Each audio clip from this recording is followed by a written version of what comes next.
Hello, hi, welcome to my channel. I've not made a video on this channel for like 5 years.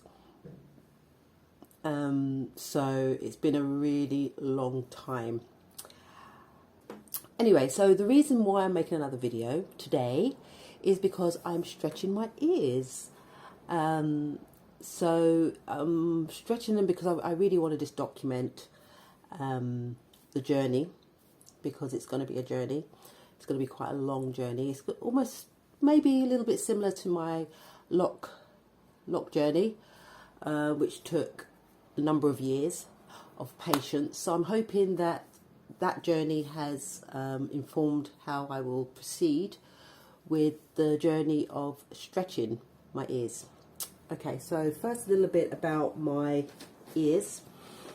So I've got 2 ears, but one, as you can see, one of my ears is slightly darker than the other, and that's because I have a birthmark on this ear, which I've had. Yeah, it's a birthmark. So at birth, apparently it covered a wider area, but now it just sort of is concentrated on the outer part of my ear and lobe.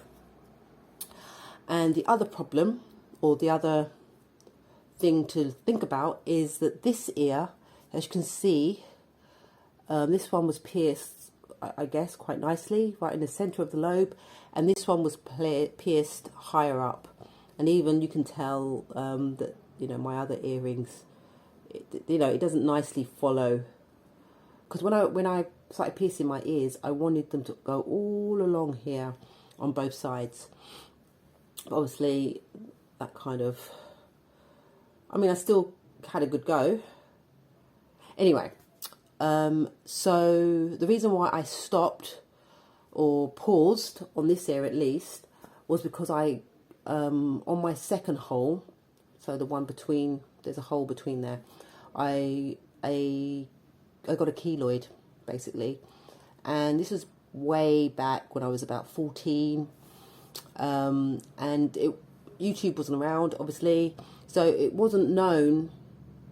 I guess, I don't personally think you can stop a keloid coming or happening, but I've seen YouTube videos where people have said that sea salt soaks and tea tree oil can stop or slow down the growth of a keloid. Who knows? For me, I did nothing. I just pierced my ear, and then a keloid grew, and it grew. It was like a grape. It was literally, if I did that, you could see it, and it really, really bothered me. I was very introverted and shy as a child. I'm still a little bit introverted and shy as an adult, but I was more so then. I wouldn't say boo to a goose. So it just kind of limited me. It kind of gave me another reason to sort of skulk into the shadows, sit in the back all the time so nobody was sitting behind me to see it. I did a lot of that. So that was a really tough time of my life. Anyway, so my mum arranged for me to have it removed, surgically removed, and that's what we did. And so for years I didn't use this third hole, and I can't use the second hole because it's got scar tissue at the back. And I never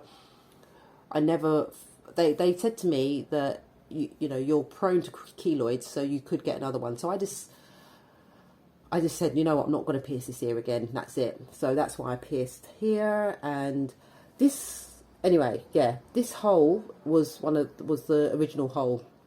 And one day I just put an earring through it, and this side was still open, and I just had to really kind of just re-pierce the back, and it was fine. And so now I've just got the 3, or the 2, and this one, tragus. This ear, I never had any problems, touch wood, with keloids at all. So I just assumed it must have been something to do with the fact that this ear has the birthmark. I don't know, but I just never touched this ear anymore. The tragus was the one and only piercing I wanted. I did want one here, can't remember what it's called, but I'm just so scared that I'm not going to do it. And this ear's got too much going on anyway. So anyway, so that's the bit of background about my ears. Now I'm going to stretch them. So I've already started the stretch. I've put in the 1.6 millimeter. And that went in easy peasy. I think this is probably could go up higher, but this ear was a trouble, and I needed to use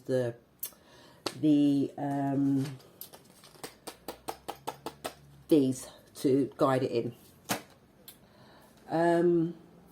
My goal size is probably a 0 or 00. I've noticed that you've got more options of jewellery when you go up into the double figures. So I don't know, and it depends how it looks. I think 0 would be nice. You know, that's small enough for me, big enough for me, just right. But because of this situation with the hole being slightly higher, I might need to go bigger so that it kind of looks symmetrical and not so obvious that one's up here and one's down here. But we'll see. So I've been watching loads of YouTube videos about stretching ears. There is quite a lot on YouTube, but I've because it's quite expensive actually to stretch your ears. I mean, it could be cheap. You could just go on to eBay, Amazon, or Wish and buy stuff from there. Although Wish, you have to pay for postage for each thing, so it doesn't work out. It's a false economy, I think, Wish is. But you know, you can get cheaper packets of things, because so far I'm buying my stuff from Stretch It, which is a UK based body jewellery place, and I've bought a couple of plugs. I did buy a couple of plugs from Wish. I think I bought 2 plugs. They were cheap, they were free, but the postage, and they're not coming until the 17th of May. But they're higher. They're a higher. What size were they? They were the size, I think 3 millimeters they were. So I'm not going to get to 3 millimeters for a while yet. And so I want to get something that's you know, a bit prettier than these. But the smaller sizes, there aren't really anything really. I've seen some glass ones that look quite nice at the smaller sizes, but they're very expensive because I stick with what I've got. And then when I get up to the higher sizes, that's when I should start. I could start spending a little bit of money on pretty plugs. But that's what I'm really looking forward to. Really, is this getting to a nice size where you've got more options for plugs and things. And that's it. So yeah, I'll be videoing my whole journey because I'm really excited about it. I think it's going to look really good on me. I really do. And yeah, that's it. Hope you can follow me. If not, okay, bye. See you next time.